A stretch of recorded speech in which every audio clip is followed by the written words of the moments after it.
the human population has grown more in the last 50 years than in the last 4 million years. On average, every car on the road deposits roughly 176 grams of carbon dioxide into the atmosphere for every kilometre driven. When you double the speed in a motor vehicle, you emit 4 times as much CO2.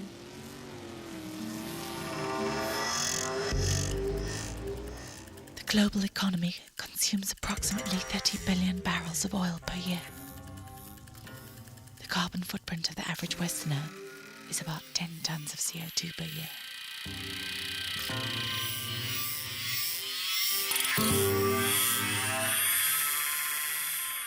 Johannesburg is home to 4 million people and is one of the 40 largest metropolitan areas in the world. A child is born every 32 seconds. 10 billion rand has been invested in the inner city in the last 9 years in the build-up to 2010.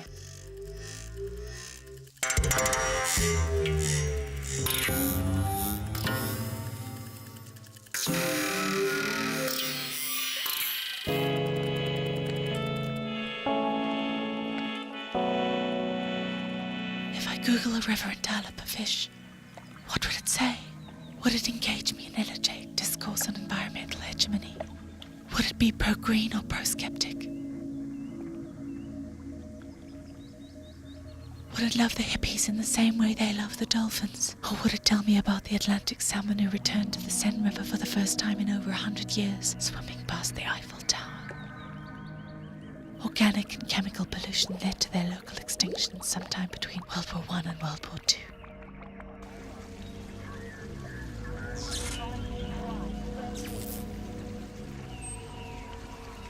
We inhale, we exhale. In, out, in, out, in and out. 720 times an hour, 17,000 times a day, 6.3 million times a year. If every human stopped breathing, the climate crisis would be solved because there'd be no one to experience it.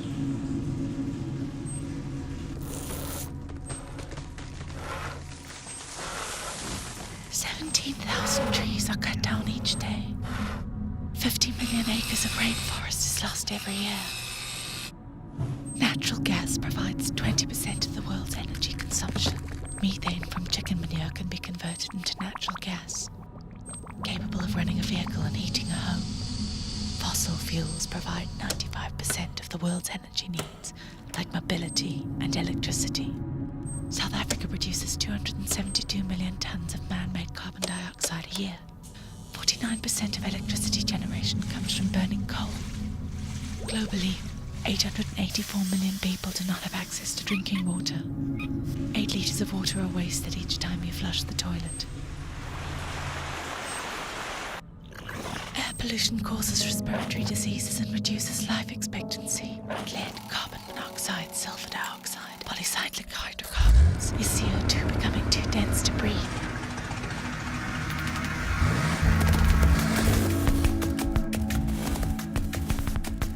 Yeah, okay, that's enough. Let's call off the apocalypse. Put the green guilt trip on hold. This whole charade mimics the construct of religious fundamentalism. CO2 does not drive climate change. Never has.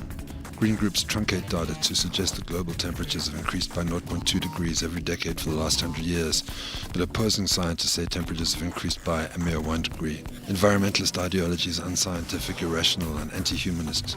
Green industry and NGOs are to blame for not exposing the absence of scientific rigor behind notions like the greenhouse effect and global warming. Green groups have created a climate change catastrophe to fund a big business of awareness campaigns, which cost the public and government millions.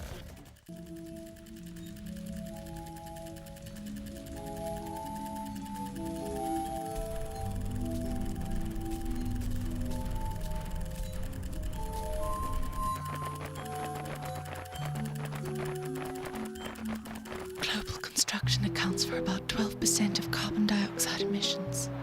Compelling data suggests that climate change is merely part of nature. 1,090 years ago, Greenland was a thriving Viking colony, is now an icy wasteland. It's getting colder, not hotter. The fires of hell sell calamity better than the world frozen over. You just don't get the same religious overtones with a freezing planet. You can't freeze for your sins, you must burn. The climate is always changing. The great global swindle is silencing scientists who question the motive for truncated data. Why can't counter-opinion exist? Why is criticism perceived to be illegitimate? Opposing perspectives are seen as dangerous. In fact, what's really dangerous is environmental hegemony. Why is the truth overlooked in favor of detail?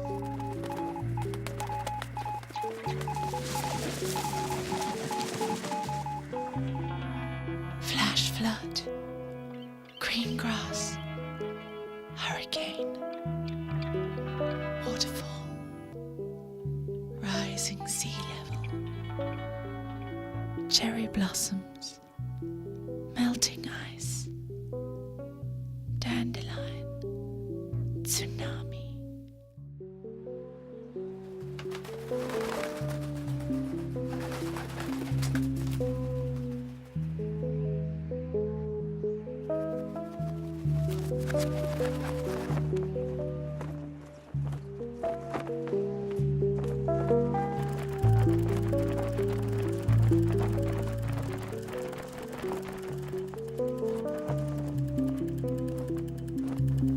Othering is a sanitized way of dehumanizing and demonizing that which is other to oneself. By othering, we are justified in our attempt to civilize and exploit those inferior others. This is the premise of hegemony. Women are other to men.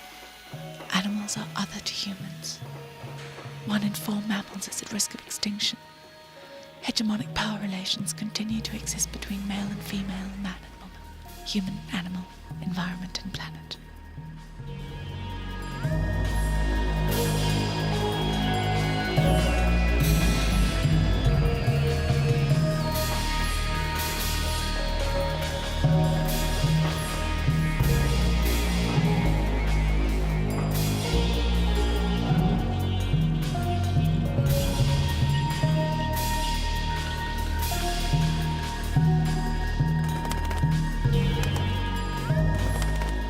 In Gramsci's construct of cultural hegemony, diversity, variation and freedom exist, but society is incapable of perceiving the greater hegemonic pattern created through the existence of minor, different circumstances. A greater layered hegemony is maintained, unrecognizable to most of the people living in it.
And dial up a polar bear, what would it say? Would it tell me that black is the new black and therefore green is the new white guilt? Would it tell me that Joni Mitchell never lied and we should pave paradise and put up a parking lot? Would it tell us that its population is under threat and that the 130,000-year-old species in existence today is not the same species that existed through the last warmer interglacial period? Or would it say the melting sea ice in the Arctic could result in a loss of 2/3 of the polar bear population within 50 years? Are there really toxic chemicals in the Arctic food chain? What does all this talk add up to? Is it about the survival of the polar bear, or about the restriction of mankind's activities on Earth? Do we still not know what we got till it's gone? Eco-hacking, global weirding, rewilding, ecosexuality, carbon trading, green collar, pre-cycle, ecoflation. The politics of climate change has evolved into theology, philosophy, apologetics, ethics, doctrine and culture. It is the leading moral issue of our age.